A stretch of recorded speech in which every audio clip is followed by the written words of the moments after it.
Lane, please tell us what you think about bureaucracy, and does it help or is it actually a nightmare for democracy? Right. Yeah, I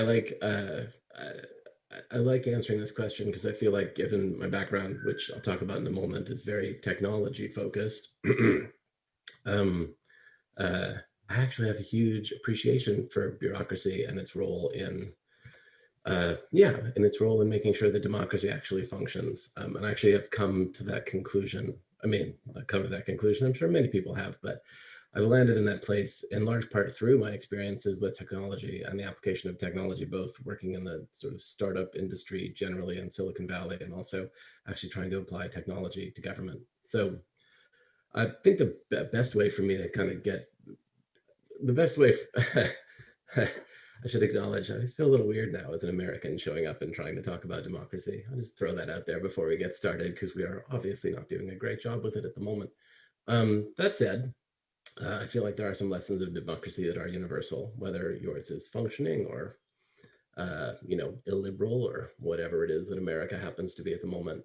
So let me tell you a little bit of a story about how I started out as a high-flying internet technologist in the sort of classic Silicon Valley sense, and then ended up where I am these days as a low-level government bureaucratic functionary, and why I think, in many ways, when it comes to what's important to me, which is actually maintaining a functioning democracy, I think my current role, where I've worked as a bureaucrat and really sort of tried to solve some pretty sticky low-level problems inside of bureaucracy, is actually way, way more important than anything I ever did with technology inside or outside of government. There's also kind of my story about why I think good people and good policy development are much, much more important. And I mean, those are the levers, right, of bureaucracy, policy, and people. I think those are much more important than technology is. Again, which, given my background, you might not expect when it comes to building and supporting democratic institutions. Then I guess the third thing I'd say is I actually think that this sort of habit that we have developed globally over the last however many years of putting technology on a pedestal when it comes to solving problems in general, including problems with technology, which is, that sort of Silicon Valley language about how technology can change the world, which is junk. I think it actually does far, far more harm than good when it comes to actually the nature of solving problems. So let me jump in and just kind of go into detail about what I mean by each of those. So my background is that I started working in technology in the mid-90s, which was frankly a great time. I graduated university in the mid-90s in the United States, just as internet and network technology was starting to really come to the forefront and really take off. I was in my mid-20s and I didn't know what I was doing, because who knows what they're doing when they're in their mid-20s, but I was pretending to. So I was pretending to know how to write HTML for web browsers, even though I had a degree in film and English. So pretending to know how to write HTML for web browsers. I did the whole first wave of .com companies in the late 90s. And then I actually moved to San Francisco in the early 2000s and was a pretty significant contributor to kind of the early stage of the internet technology development that we all live with now, which is called Web 2.0, or what's called Web 2.0 back in the day. So mid to late 2000s, I was really active in all of that. I actually started a couple of companies that did pretty well. One was called Adaptive Path, which was an early sort of user experience design consultancy. If you're familiar with the web world or the internet world generally, mobile world, you know a lot about how user experience is pretty critical to the way that we design and develop applications for web and mobile. Adaptive Path, my company, is generally kind of credited with inventing the field of user experience. So if you are listening to this and you have user experience in your job title, you owe me a drink. This is what I like to tell people. I also started a company called MeasureMap in the mid 2000s, which was bought by Google. Actually, it turned into the front end of Google Analytics. So if you've ever used Google Analytics, that's where that came from. And I have a third company, which was a customer service company, like an online customer service company. It was called Get Satisfaction. That was bought by a social media company called Sprinkler back in 2015. And Adaptive Path, that consultancy that I mentioned, ended up getting bought by a Capital One bank, which is a big bank here in the US. And it turned into their innovation arm. So I think what I'm trying to say here, not to get all like Silicon Valley braggy, is I definitely have some experience with that world and some success in it. So I feel like I know what I'm talking about when I say that a lot of it is not helping today, and not just in the ways that are obvious to folks. Um, so what I can say is that somewhere in the early 2010s, 2011, 2012, I think anybody who was paying attention, a lot of, let's put it this way, a lot of what's going on with technology and the way that it has had some particularly social technologies and some of the negative ramifications that they've had, a lot of that was, pretty obvious back in like 2010, 2011, 2012. You could have called it, if you were paying attention back then, just looking at the edges of what was happening, that it was pretty obvious that social media was about to have a huge destabilizing effect on the culture, and the culture writ large. And it was equally true that a lot of folks in Silicon Valley were either making or about to make a ton of money off of it. And so they kind of didn't care. I mean, we've all seen this now, but even back then it was pretty obvious. So what I was doing at the time was trying to ask, as like a part of this wave of kids in the United States who grew up totally enamored of technology and totally enamored of programming, and had really bought into this concept when it was presented to us that technology was going to change the world, a phrase that should always be put in quotes by everyone, anywhere. I was part of that wave of kids. And what I have learned, and what I think is really important when it comes to talking about technology and democracy, is that technology it can't change the world. It can't. People can change the world, and technology can help in that effort. And I think it's really important to recognize that aspect of the functioning of democracy, because this is a place where we tend to put technology on a pedestal. And I think that actually has some significant we've already seen that technology can have a significant destabilizing effect on culture. And I'm here to say that technology can also have a significant destabilizing effect on government until we recognize it has a really, government and democracy, until we recognize the role that people need to play. Technology can help that effort, but it can also hinder that effort. It can actually make things significantly worse. We've seen this in the social arena. We've seen it start to have a critical effect on democratic norms. I think part of figuring out how to address the role of technology, and part of figuring out how to start to fix these problems, is by actually recognizing that if we do not pay attention to the social, the political, and the cultural context in which technology is operating, we are definitely always and without fail going to make things much, much worse with technology. Okay, so case in point, the year 2020, which is just like a really good proof point of where this is going to land us. But again, I just want to note that like technology here and the way that it's led us to some of the sort of crazy social situation that we found ourselves in is just an enabler on existing human impulses and human behaviors. Technology always follows behind people. I'm just going to keep hammering this message. Even if the message that I got from Silicon Valley, and the message Silicon Valley has been exporting for decades, is that tech and technology can somehow magically like get out front, lead the charge, change the world, and make everything better.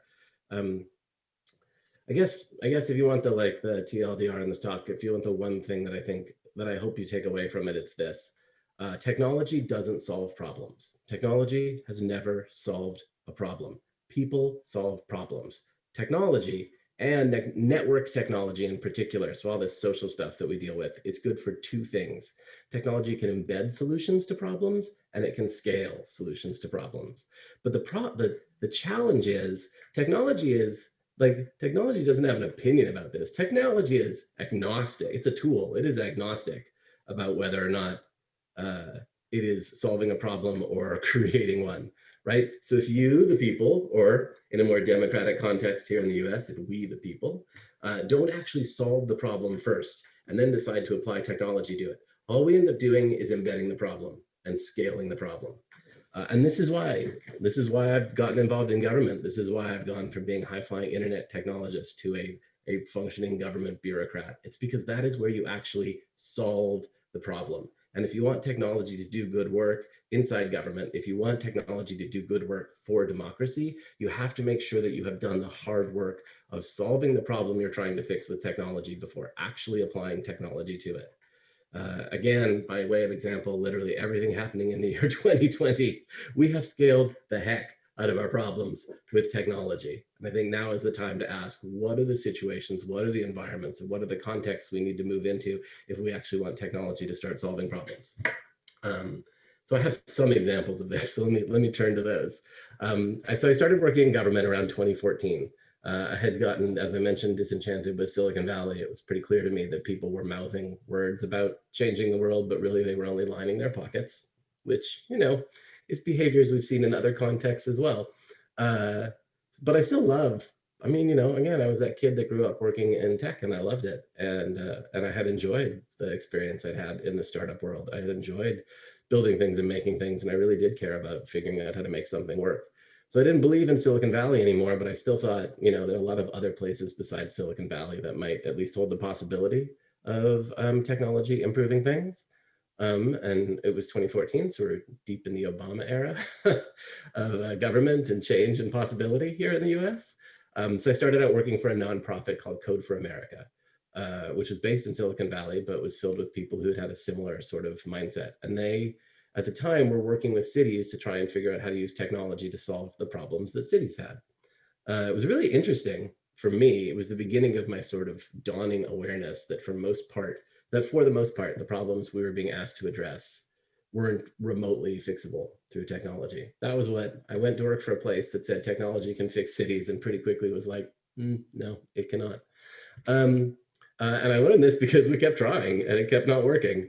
Um, if anything, at best, most of the time, we were just when we were able to do anything effective with technology in a bureaucratic context, it was just a bandage. It was just something that was trying to like cover up a hole that had been happened somewhere else inside the government, whether it was through bad policy or a lack of policy, bad governance or a lack of governance, uh, a broken purchasing process that didn't allow good things to get made, or a badly organized execution team, whether it was because of low-level corruption or just sheer incompetence. Like all of these things were problems, and technology was not actually going to be able to fix those problems. It was, again, at best, just going to be able to apply a bandage to it.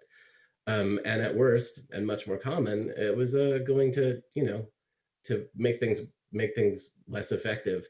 My least favorite example of that, honestly, was the number of times that I worked inside a city government where they would basically defund a project or defund a project, take away money, take away resources on the theory that technology was somehow magically going to make things scale. So you could do more, right? This is the thing we hear about technology all the time, inside and outside of democratic contexts, that it's going to make us, allow us to do more with less. I'm here to say, anytime anybody tells you you can do more with less through technology, that person is trying to pull one over on you, and you should run screaming, because what they really mean is they're going to divert resources from something that matters to you to something that matters to them, and they're going to expect you to make up the difference. And that is not cool. That is someone trying to pull something over on you under the guise of making it sound like they're doing you a favor.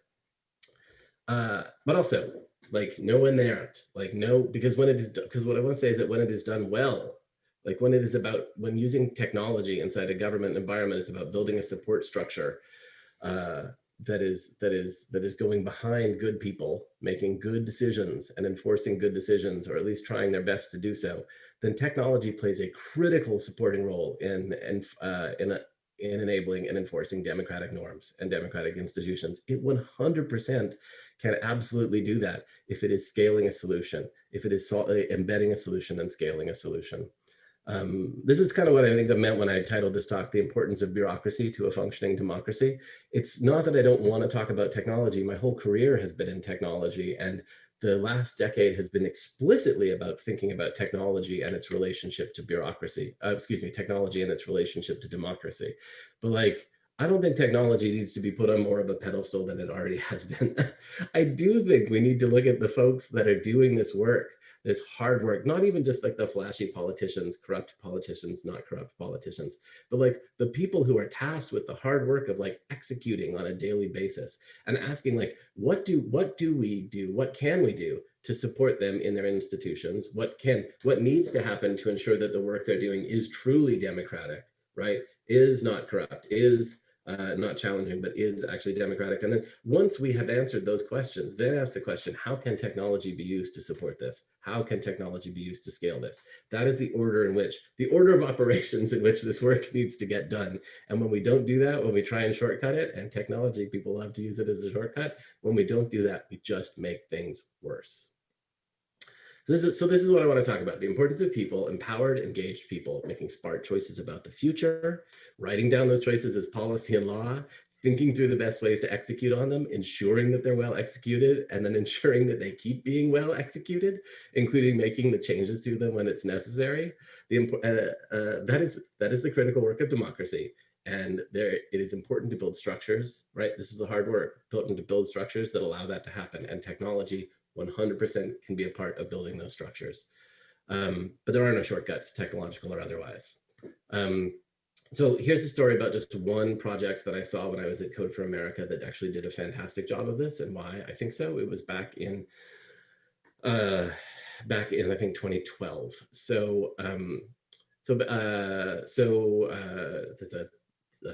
There's a city in the U.S., New Orleans, that was ravaged back in the late 2000s by an extremely bad hurricane called Hurricane Katrina, right? So this was kind of the knife's edge of climate change. We had this incredibly bad hurricane come through the coast of Louisiana, the state of Louisiana. It hit the city of New Orleans. It overwhelmed it, and it devastated it. I mean, it devastated the city. Like, it trashed it. Houses throughout the city, everywhere that wasn't up on a hill, basically, which was most of the city, were just destroyed, right? And destroyed by flooding. So the kind of destruction that leaves a building standing but rotting to its core, right? So in the language of government, those houses are trashed, right? Like, but then in the language of government, they refer to them as blighted.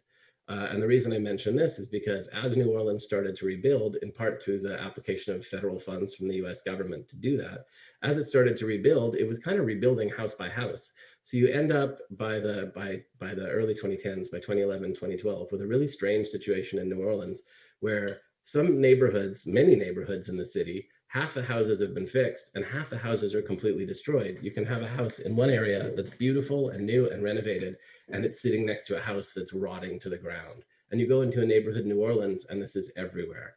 So the challenge is the way that the US government had decided to give federal funds to the city to fix those houses was by actually having them count the number of, this makes sense on the surface, actually having them count the number of houses that were blighted, right? And then saying, okay, now that we know the number of houses that are blighted, here's how much funding we're going to give you to fix it.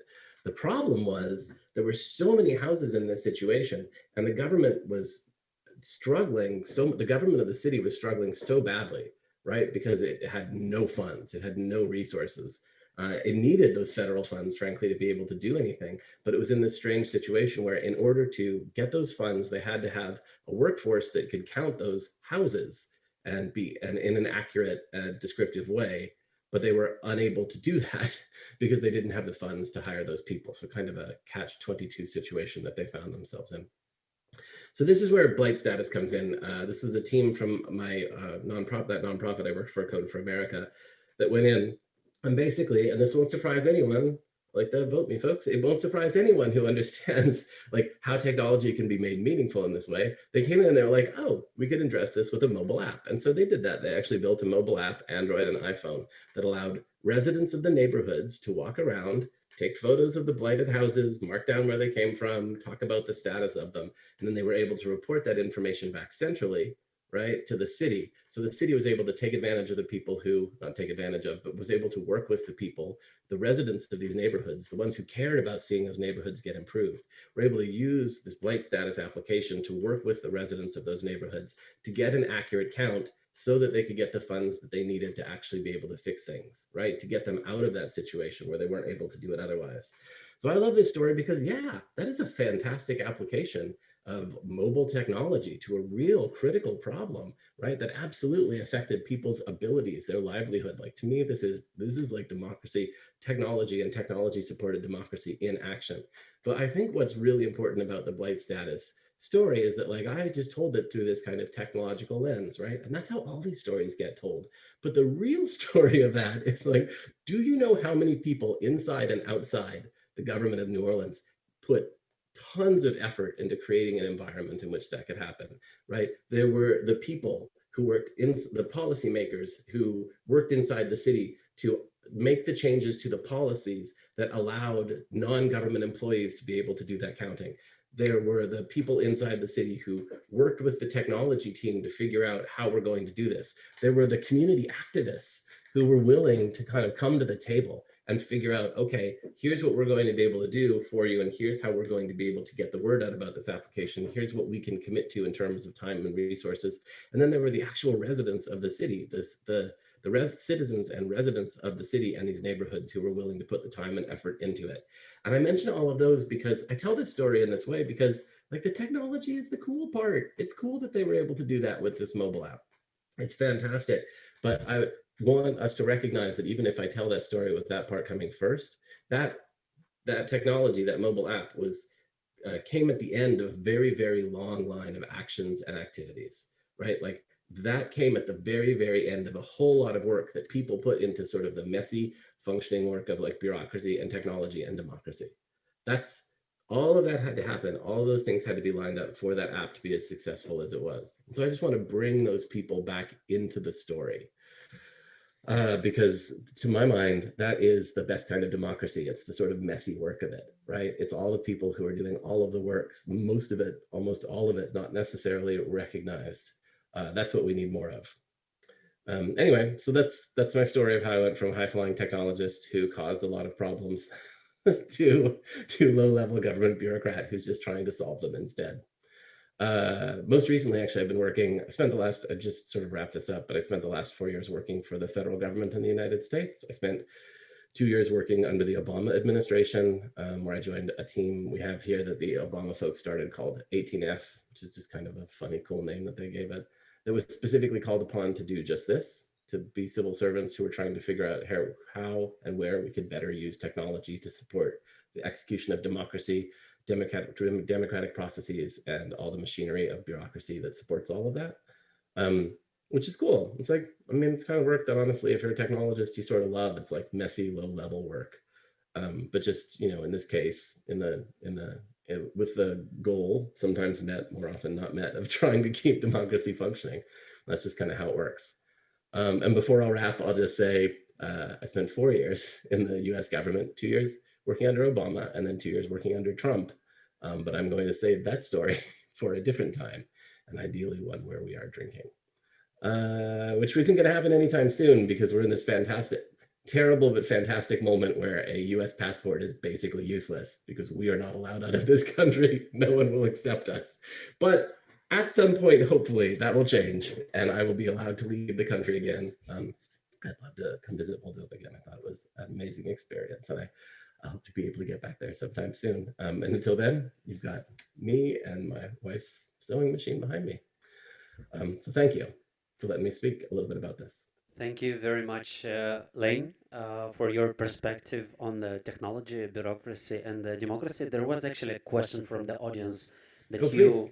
you responded along the way about how do you explain that while technology is agnostic, people see it as bringing more harm than good. And the question was actually how to make sure that we are not scaling something that is wrong, corrupt, right? So this was the question and the answer in your presentation. If you want to add here something. I mean, that is to me, that is the entirety of the work. Is like, I mean, we can't. I mean, we can never know these things with certainty, right? So, my two thoughts about that are like, yeah, like that's the hard question to answer. That's the job, is figuring out how to do that and doing your absolute best. I will say, one thing I do think we're very good at in the world of technology and less good at in the world of like government and policy is iteration, right? It's like making changes. Technology is very, people who work in the field of technology are, you know, we have a whole sort of, if you're familiar with it, we have a whole sort of concept of agile development.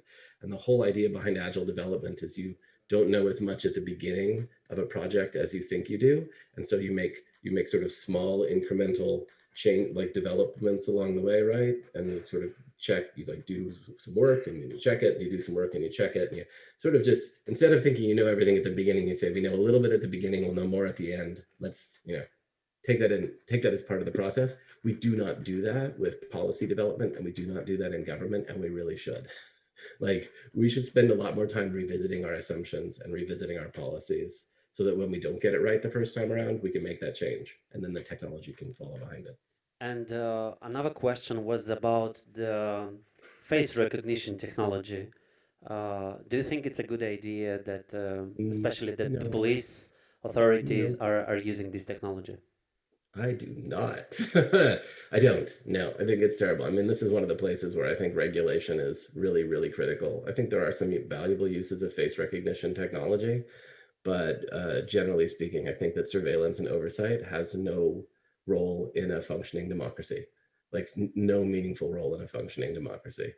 That kind of sort of scaled surveillance, that is. Obviously, issues of identity are important. We spend a lot of time working on issues of identity and how you, a lot of government is just about creating documents that ensure that you are the person you say you are. It's a big, big, big role that government has, actually.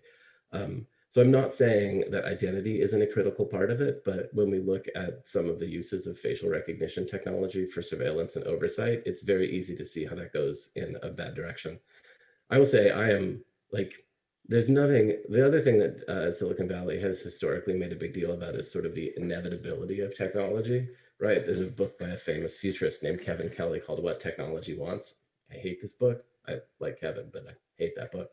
And I think it's because that there's nothing inevitable about technology or technological decisions. Again, it's just people deciding what we are and aren't going to be okay with. We have regulated many bad things out of existence, right? Like that is again, function of government is to say these things are harmful, and so we're going to say they can't happen, right? That's part of what we ask governments to do when they're functioning well. Um, what we should be asking it for. And I think facial recognition in most of the context of surveillance and oversight is one of those places where we should just shut it down.